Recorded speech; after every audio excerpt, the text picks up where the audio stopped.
The Adventures of Sherlock Holmes. The Adventure of the Engineer's Thumb, by Arthur Conan Doyle. Of all the problems which have been submitted to my friend, Mr. Sherlock Holmes, for solution during the years of our intimacy, there were only two which I was the means of introducing to his notice, that of Mr. Hatherley's thumb, and that of Colonel Warburton's madness.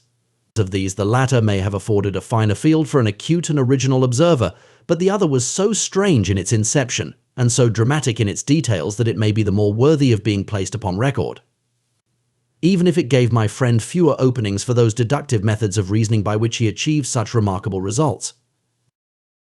The story has, I believe, been told more than once in the newspapers, but like all such narratives, its effect is much less striking when set forth in block in a single half-column of print than when the facts slowly evolve before your own eyes. And the mystery clears gradually away as each new discovery furnishes a step which leads on to the complete truth. At the time, the circumstances made a deep impression upon me, and the lapse of 2 years has hardly served to weaken the effect. It was in the summer of '89, not long after my marriage, that the events occurred which I am now about to summarize. I had returned to civil practice and had finally abandoned Holmes in his Baker Street rooms, although I continually visited him and occasionally even persuaded him to forgo his bohemian habits so far as to come and visit us. My practice had steadily increased, and as I happened to live at no very great distance from Paddington Station, I got a few patients from among the officials. One of these, whom I had cured of a painful and lingering disease, was never weary of advertising my virtues and of endeavoring to send me on every sufferer over whom he might have any influence. One morning, at a little before 7 o'clock, I was awakened by the maid tapping at the door to announce that 2 men had come from Paddington and were waiting in the consulting room.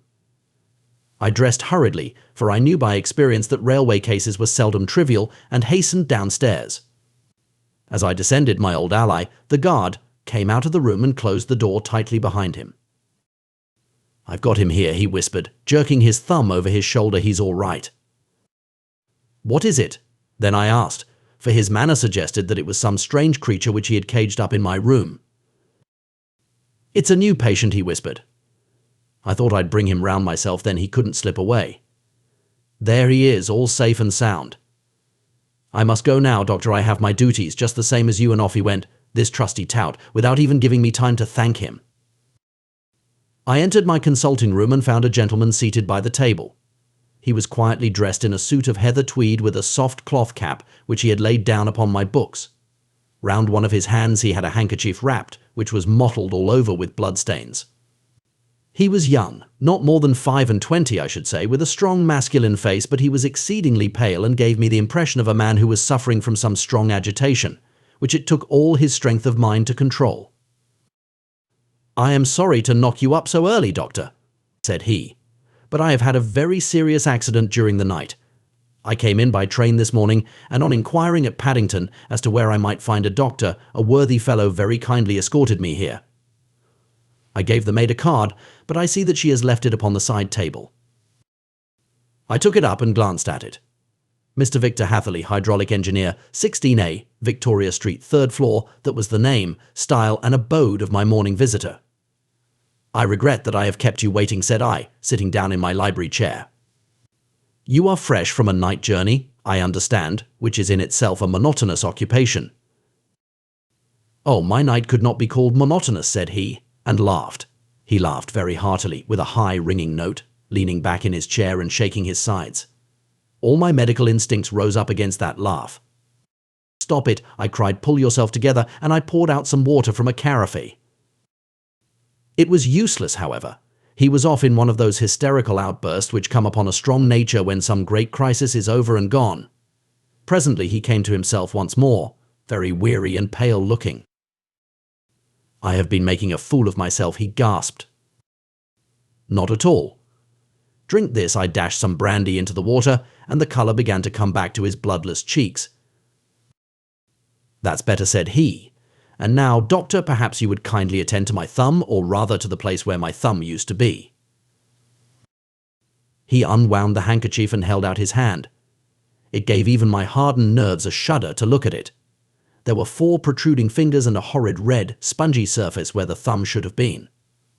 It had been hacked or torn right out from the roots. Good heavens, I cried. This is a terrible injury. It must have bled considerably. Yes, it did. I fainted when it was done, and I think that I must have been senseless for a long time. When I came to, I found that it was still bleeding, so I tied one end of my handkerchief very tightly round the wrist and braced it up with a twig. Excellent. You should have been a surgeon. It is a question of hydraulics, you see, and came within my own province. This has been done, said I, examining the wound by a very heavy and sharp instrument. A thing like a cleaver, said he. An accident, I presume. By no means. What? A murderous attack? Very murderous indeed. You horrify me. I sponged the wound, cleaned it, dressed it, and finally covered it over with cotton wadding and carbolized bandages. He lay back without wincing, though he bit his lip from time to time. How is that, I asked when I had finished. Capital. Between your brandy and your bandage, I feel a new man. I was very weak, but I have had a good deal to go through. Perhaps you had better not speak of the matter. It is evidently trying to your nerves. Oh no, not now. I shall have to tell my tale to the police, but, between ourselves, if it were not for the convincing evidence of this wound of mine, I should be surprised if they believed my statement, for it is a very extraordinary one.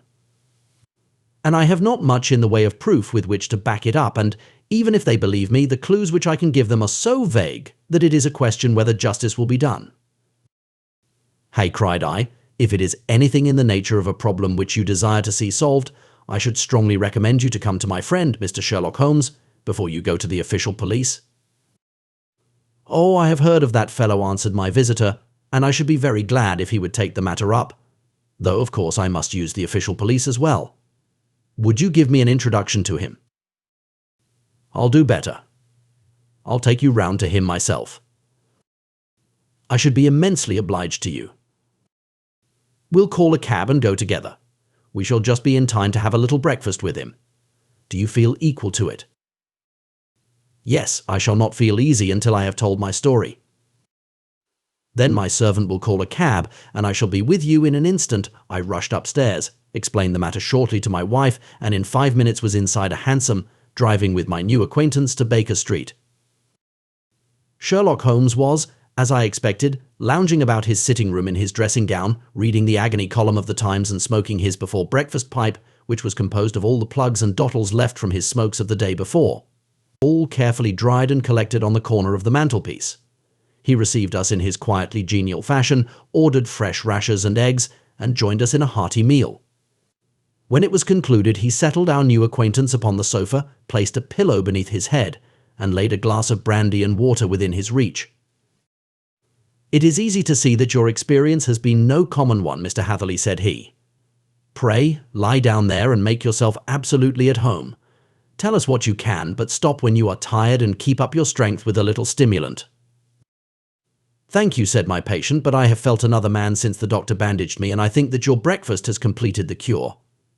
I shall take up as little of your valuable time as possible, so I shall start at once upon my peculiar experiences. Holmes sat in his big armchair with the weary, heavy-lidded expression which veiled his keen and eager nature, while I sat opposite to him, and we listened in silence to the strange story which our visitor detailed to us. You must know, said he, that I am an orphan and a bachelor, residing alone in lodgings in London. By profession I am a hydraulic engineer, and I have had considerable experience of my work during the 7 years that I was apprenticed to Venner Matheson, the well-known firm of Greenwich. 2 years ago, having served my time, and having also come into a fair sum of money through my poor father's death, I determined to start in business for myself and took professional chambers in Victoria Street. I suppose that everyone finds his first independent start in business a dreary experience. To me, it has been exceptionally so. During 2 years, I have had 3 consultations and 1 small job. And that is absolutely all that my profession has brought me. My gross takings amount to PS 2710s. Every day from 9 in the morning until 4 in the afternoon, I waited in my little den, until at last my heart began to sink, and I came to believe that I should never have any practice at all. Yesterday, however, just as I was thinking of leaving the office, my clerk entered to say there was a gentleman waiting who wished to see me upon business. He brought up a card, too, with the name of Colonel Lysander Stark engraved upon it. Close at his heels came the colonel himself, a man rather over the middle size, but of an exceeding thinness. I do not think that I have ever seen so thin a man. His whole face sharpened away into nose and chin, and the skin of his cheeks was drawn quite tense over his outstanding bones. Yet this emaciation seemed to be his natural habit, and due to no disease, for his eye was bright, his step brisk, and his bearing assured.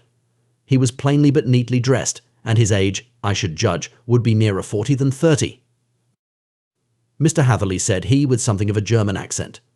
You have been recommended to me, Mr. Hatherley, as being a man who is not only proficient in his profession, but is also discreet and capable of preserving a secret.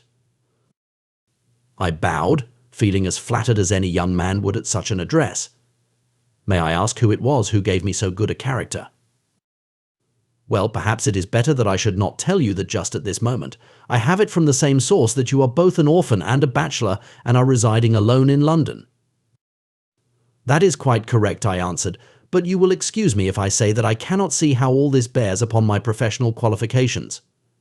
I understand that it was on a professional matter that you wished to speak to me. Undoubtedly so. But you will find that all I say is really to the point. I have a professional commission for you, but absolute secrecy is quite essential. Absolute secrecy, you understand. And of course we may expect that more from a man who is alone than from one who lives in the bosom of his family. If I promise to keep a secret, said I, you may absolutely depend upon my doing so. He looked very hard at me as I spoke, and it seemed to me that I had never seen so suspicious and questioning an eye. Do you promise? Then said he at last. Yes, I promise. Absolute and complete silence before, during, and after? No reference to the matter at all, either in word or writing. I have already given you my word. Very good, he suddenly sprang up, and darting like lightning across the room, he flung open the door. The passage outside was empty. That's all right, said he, coming back. I know that clerks are sometimes curious as to their master's affairs. Now we can talk in safety. He drew up his chair very close to mine and began to stare at me again with the same questioning and thoughtful look. A feeling of repulsion and of something akin to fear had begun to rise within me at the strange antics of this fleshless man. Even my dread of losing a client could not restrain me from showing my impatience. I beg that you will state your business, sir, said I. My time is of value. Heaven forgive me for that last sentence, but the words came to my lips. How would 50 guineas for a night's work suit you? He asked. Most admirably. I say a night's work, but an hour's would be nearer the mark. I simply want your opinion about a hydraulic stamping machine which has got out of gear. If you show us what is wrong, we shall soon set it right ourselves. What do you think of such a commission as that? The work appears to be light and the pay munificent. Precisely so. We shall want you to come tonight by the last train. Where to? Where to Iford, in Berkshire. It is a little place near the borders of Oxfordshire, and within 7 miles of Reading. There is a train from Paddington which would bring you there at about 11:15. Very good. I shall come down in a carriage to meet you. There is a drive, then? Yes, our little place is quite out in the country. It is a good 7 miles from Iford station. Then we can hardly get there before midnight. I suppose there would be no chance of a train back. I should be compelled to stop the night. Yes, we could easily give you a shakedown. That is very awkward. Could I not come at some more convenient hour? We have judged it best that you should come late. It is to recompense you for any inconvenience that we are paying to you, a young and unman, a fee which would buy an opinion from the very heads of your profession. Still, of course, if you would like to draw out of the business, there is plenty of time to do so. I thought of the 50 guineas and of how very useful they would be to me. Not at all, said I. I shall be very happy to accommodate myself to your wishes. I should like, however, to understand a little more clearly what it is that you wish me to do. Quite so. It is very natural that the pledge of secrecy which we have exacted from you should have aroused your curiosity. I have no wish to commit you to anything without your having it all laid before you. I suppose that we are absolutely safe from eavesdroppers. Entirely. Then the matter stands thus.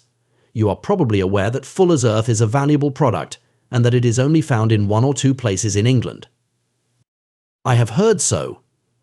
Some little time ago I bought a very small place within 10 miles of Reading. I was fortunate enough to discover that there was a deposit of fuller's earth in one of my fields.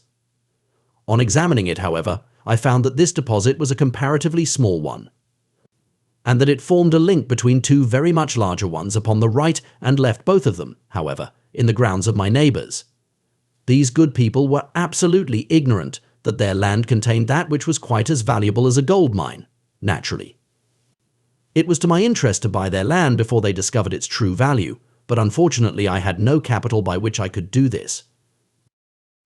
I took a few of my friends into the secret, however, and they suggested that we should quietly and secretly work our own little deposit, and that in this way we should earn the money which would enable us to buy the neighbouring fields. This we have now been doing for some time, and in order to help us in our operations we erected a hydraulic press. This press, as I have already explained, has got out of order, and we wish your advice upon the subject. We guard our secret very jealously, however, and if it once became known that we had hydraulic engineers coming to our little house, it would soon rouse inquiry, and then, if the facts came out, it would be goodbye to any chance of getting these fields and carrying out our plans. That is why I have made you promise me that you will not tell a human being that you are going to Iford tonight. I hope that I make it all plain. I quite follow you, said I. The only point which I could not quite understand was what use you could make of a hydraulic press in excavating fuller's earth, which, as I understand, is dug out like gravel from a pit. Ah, said he carelessly, we have our own process. We compress the earth into bricks so as to remove them without revealing what they are. But that is a mere detail. I have taken you fully into my confidence now, Mr. Hatherley. And I have shown you how I trust you, he rose as he spoke. I shall expect you then at Iford at 11:15. I shall certainly be there. And not a word to a soul, he looked at me with a last long, questioning gaze, and then, pressing my hand in a cold, dank grasp, he hurried from the room. Well, when I came to think it all over in cool blood, I was very much astonished, as you may both think, at this sudden commission which had been entrusted to me. On the one hand, of course, I was glad, for the fee was at least tenfold what I should have asked had I set a price upon my own services. And it was possible that this order might lead to other ones. On the other hand, the face and manner of my patron had made an unpleasant impression upon me, and I could not think that his explanation of the fuller's earth was sufficient to explain the necessity for my coming at midnight, and his extreme anxiety lest I should tell anyone of my errand. However, I threw all fears to the winds, ate a hearty supper, drove to Paddington, and started off, having obeyed to the letter the injunction as to holding my tongue. But at Reading I had to change not only my carriage but my station. However, I was in time for the last train to Iford, and I reached the little dim-lit station after 11 o'clock. I was the only passenger who got out there, and there was no one upon the platform save a single sleepy porter with a lantern. As I passed out through the wicket gate, however, I found my acquaintance of the morning waiting in the shadow upon the other side. Without a word, he grasped my arm and hurried me into a carriage, the door of which was standing open. He drew up the windows on either side, tapped on the woodwork, and away we went as fast as the horse could go. One horse, interjected Holmes. Yes, only one. Did you observe the colour? Yes. I saw it by the side lights when I was stepping into the carriage. It was a chestnut. Tired looking or fresh? Oh, fresh and glossy. Thank you.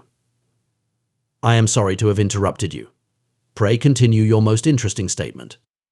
Away we went then, and we drove for at least an hour. Colonel Lysander Stark had said that it was only 7 miles, but I should think, from the rate that we seemed to go, and from the time that we took, that it must have been nearer 12. He sat at my side in silence all the time, and I was aware, more than once when I glanced in his direction, that he was looking at me with great intensity. The country roads seemed to be not very good in that part of the world, for we lurched and jolted terribly. I tried to look out of the windows to see something of where we were, but they were made of frosted glass, and I could make out nothing save the occasional bright blur of a passing light. Now and then I hazarded some remark to break the monotony of the journey, but the colonel answered only in monosyllables, and the conversation soon flagged. At last, however, The bumping of the road was exchanged for the crisp smoothness of a gravel drive, and the carriage came to a stand. Colonel Lysander Stark sprang out, and as I followed after him, pulled me swiftly into a porch which gaped in front of us. We stepped, as it were, right out of the carriage and into the hall, so that I failed to catch the most fleeting glance of the front of the house. The instant that I had crossed the threshold, the door slammed heavily behind us, and I heard faintly the rattle of the wheels as the carriage drove away. It was pitch dark inside the house, and the colonel fumbled about looking for matches and muttering under his breath. Suddenly a door opened at the other end of the passage, and a long golden bar of light shot out in our direction. It grew broader, and a woman appeared with a lamp in her hand, which she held above her head, pushing her face forward and peering at us. I could see that she was pretty, and from the gloss with which the light shone upon her dark dress I knew that it was a rich material. She spoke a few words in a foreign tongue in a tone as though asking a question, and when my companion answered in a gruff monosyllable she gave such a start that the lamp nearly fell from her hand. Colonel Stark went up to her, whispered something in her ear, and then, pushing her back into the room from whence she had come, he walked towards me again with the lamp in his hand. "Perhaps you will have the kindness to wait in this room for a few minutes," said he, throwing open another door. It was a quiet little, plainly furnished room, with a round table in the centre, on which several German books were scattered. Colonel Stark laid down the lamp on the top of a harmonium beside the door. "I shall not keep you waiting an instant," said he, and vanished into the darkness. I glanced at the books upon the table, and in spite of my ignorance of German I could see that 2 of them were treatises on science, the others being volumes of poetry.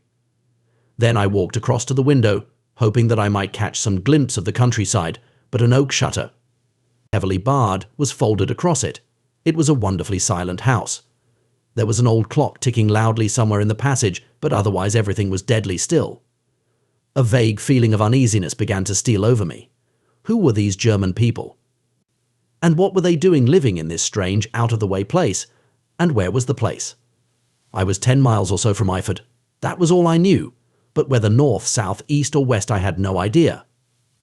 For that matter, Reading and possibly other large towns were within that radius, so the place might not be so secluded, after all.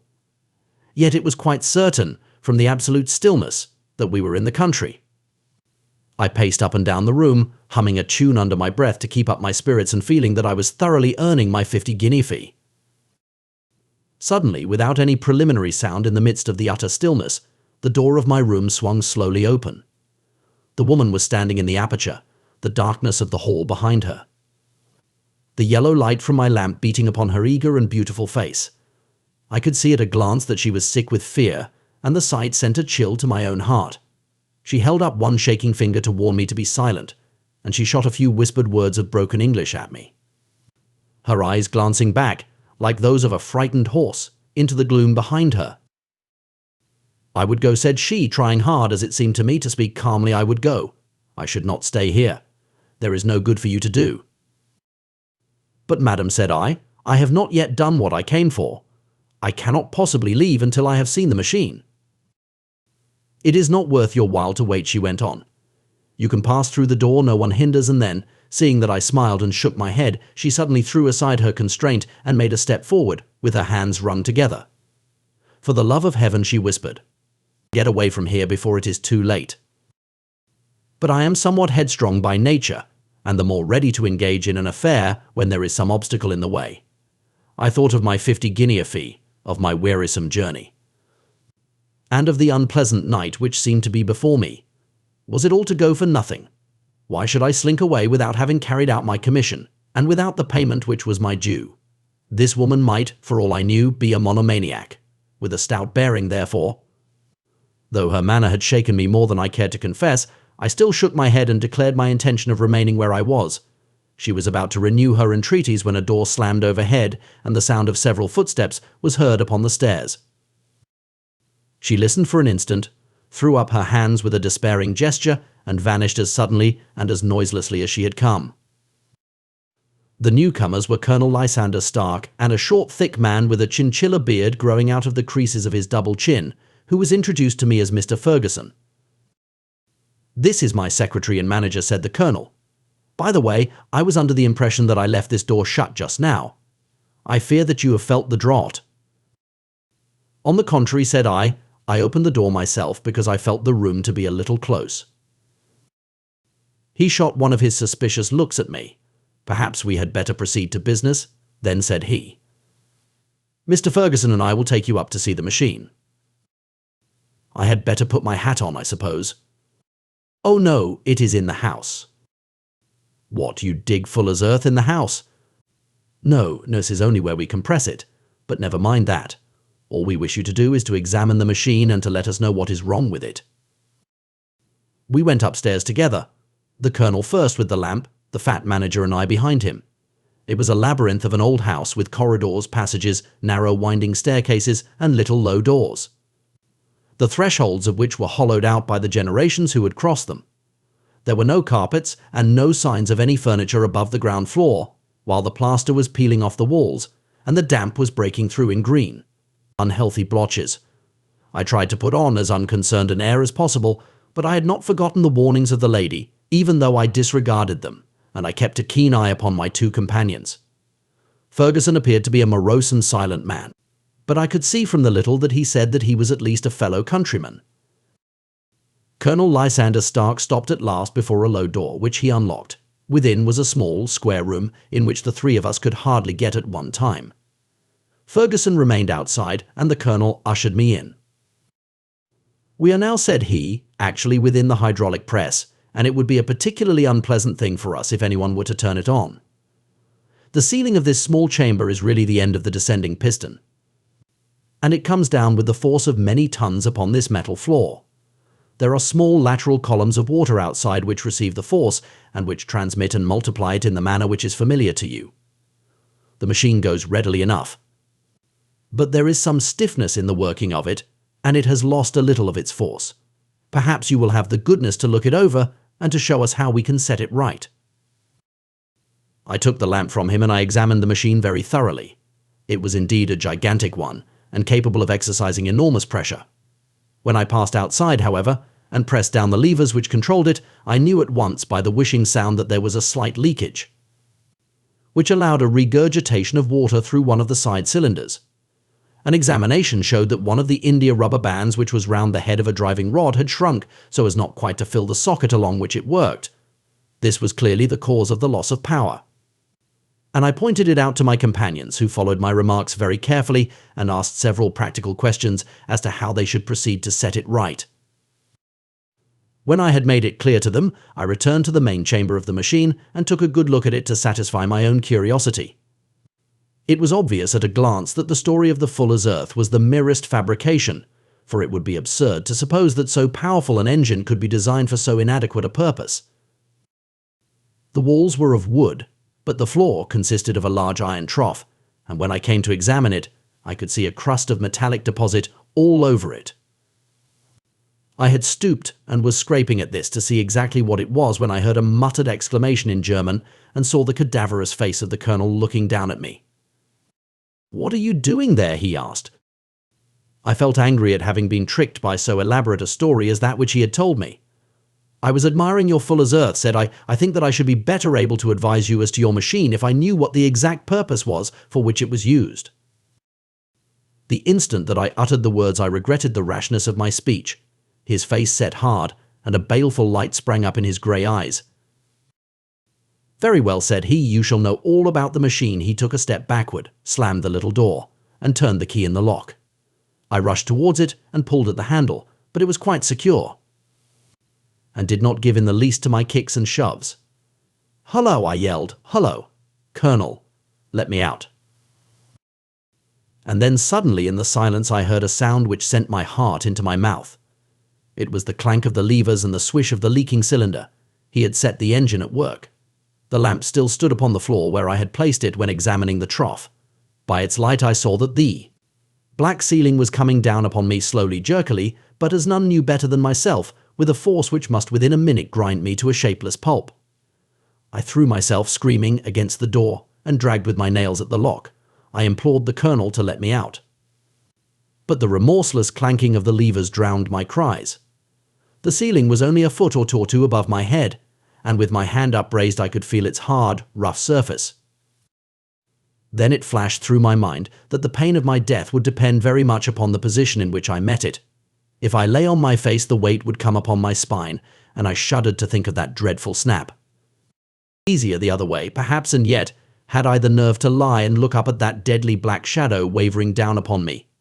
Already I was unable to stand erect when my eye caught something which brought a gush of hope back to my heart. I have said that though the floor and ceiling were of iron, the walls were of wood. As I gave a last hurried glance around, I saw a thin line of yellow light between two of the boards, which broadened and broadened as a small panel was pushed backward. For an instant I could hardly believe that here was indeed a door which led away from death. The next instant I threw myself through and lay half fainting upon the other side. The panel had closed again behind me. But the crash of the lamp, and a few moments afterwards the clang of the two slabs of metal, told me how narrow had been my escape. I was recalled to myself by a frantic plucking at my wrist, and I found myself lying upon the stone floor of a narrow corridor, while a woman bent over me and tugged at me with her left hand, while she held a candle in her right. It was the same good friend whose warning I had so foolishly rejected. "Come, come," she cried breathlessly. "They will be here in a moment. They will see that you are not there. Oh, do not waste the so precious time, but come." This time, at least, I did not scorn her advice. I staggered to my feet and ran with her along the corridor and down a winding stair. The latter led to another broad passage, and just as we reached it, we heard the sound of running feet and the shouting of two voices, one answering the other from the floor on which we were and from the one beneath.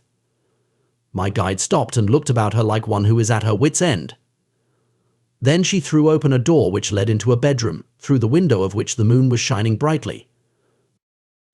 "It is your only chance," said she. "It is high, but it may be that you can jump it." As she spoke, a light sprang into view at the further end of the passage, and I saw the lean figure of Colonel Lysander Stark rushing forward with a lantern in one hand and a weapon like a butcher's cleaver in the other. I rushed across the bedroom, flung open the window, and looked out. How quiet and sweet and wholesome the garden looked in the moonlight, and it could not be more than 30 feet down. I clambered out upon the sill, but I hesitated to jump until I should have heard what passed between my saviour and the ruffian who pursued me.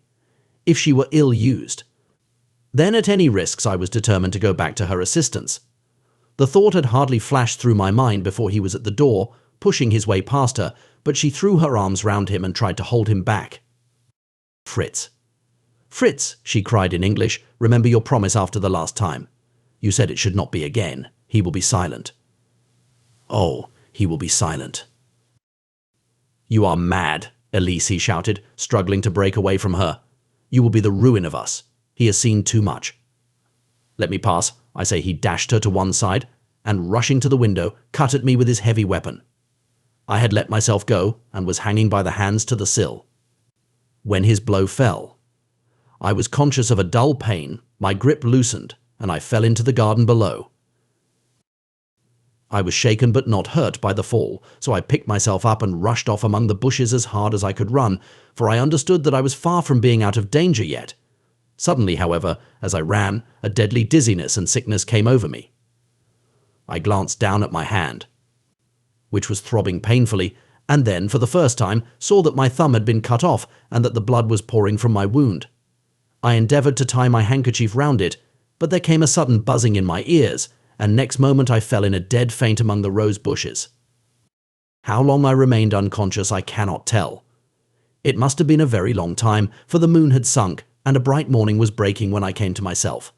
My clothes were all sodden with dew, and my coat sleeve was drenched with blood from my wounded thumb. The smarting of it recalled in an instant all the particulars of my night's adventure, and I sprang to my feet with the feeling that I might hardly yet be safe from my pursuers. But to my astonishment, when I came to look round me, neither house nor garden were to be seen. I had been lying in an angle of the hedge close by the high road, and just a little lower down was a long building, which proved, upon my approaching it, to be the very station at which I had arrived upon the previous night. Were it not for the ugly wound upon my hand, all that had passed during those dreadful hours might have been an evil dream. Half dazed, I went into the station and asked about the morning train. There would be one to Reading in less than an hour.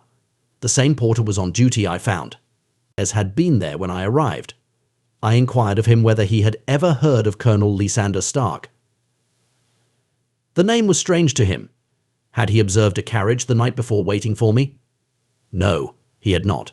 Was there a police station anywhere near? There was one about 3 miles off. It was too far for me to go, weak and ill as I was. I determined to wait until I got back to town before telling my story to the police. It was a little past 6 when I arrived, so I went first to have my wound dressed. And then the doctor was kind enough to bring me along here.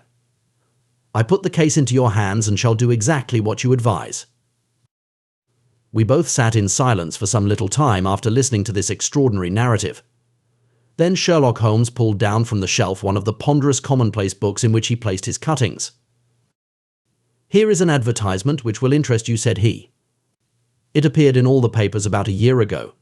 Listen to this lost on the 9th inst. Mr. Jeremiah Hayling, aged 26, a hydraulic engineer. Left his lodgings at 10 o'clock at night and has not been heard of since. Was dressed in etc. Hey, ha. That represents the last time that the Colonel needed to have his machine overhauled, I fancy." "Good heavens," cried my patient. "Then that explains what the girl said." "Undoubtedly. It is quite clear that the Colonel was a cool and desperate man who was absolutely determined that nothing should stand in the way of his little game, like those out-and-out pirates who will leave no survivor from a captured ship. Well, every moment now is precious. So if you feel equal to it, we shall go down to Scotland Yard at once as a preliminary to starting for Eyford." Some 3 hours or so afterwards we were all in the train together, bound from Reading to the little Berkshire village. There were Sherlock Holmes, the hydraulic engineer, Inspector Bradstreet of Scotland Yard, a plainclothes man, and myself. Bradstreet had spread an ordnance map of the county out upon the seat and was busy with his compasses drawing a circle with Eyford for its centre. "There you are," said he. "That circle is drawn at a radius of 10 miles from the village. The place we want must be somewhere near that line. You said 10 miles, I think, sir." "It was an hour's good drive." "And you think that they brought you back all that way when you were unconscious?" "They must have done so. I have a confused memory, too, of having been lifted and conveyed somewhere." "What I cannot understand," said I, "is why they should have spared you when they found you lying fainting in the garden. Perhaps the villain was softened by the woman's entreaties." "I hardly think that likely. I never saw a more inexorable face in my life." "Oh, we shall soon clear up all that," said Bradstreet. "Well, I have drawn my circle, and I only wish I knew at what point upon it the folk that we are in search of are to be found." "I think I could lay my finger on it," said Holmes quietly. "Really? Now," cried the inspector, "you have formed your opinion. Come, now we shall see who agrees with you." "I say it is south, for the country is more deserted there." "And I say east," said my patient. "I am for west," remarked the plainclothes man. "There are several quiet little villages up there." "And I am for north," said I, "because there are no hills there, and our friend says that he did not notice the carriage go up any." "Come," cried the inspector, laughing, "it's a very pretty diversity of opinion. We have boxed the compass among us. Who do you give your casting vote to?" "You are all wrong." "But we can't all be." "Oh yes, you can. This is my point." He placed his finger in the centre of the circle. "This is where we shall find them." "But the 12-mile drive," gasped Hatherley. 6 out and 6 back. Nothing simpler. You say yourself that the horse was fresh and glossy when you got in. How could it be that if it had gone 12 miles over heavy roads? "Indeed, it is a likely ruse enough," observed Bradstreet thoughtfully. "Of course there can be no doubt as to the nature of this gang." "None at all," said Holmes. "They are coiners on a large scale and have used the machine to form the amalgam which has taken the place of silver." "We have known for some time that a clever gang was at work," said the inspector. "They have been turning out half-crowns by the thousand. We even traced them as far as Reading, but could get no farther, for they had covered their traces in a way that showed that they were very old hands. But now, thanks to this lucky chance, I think that we have got them right enough." But the inspector was mistaken, for those criminals were not destined to fall into the hands of justice.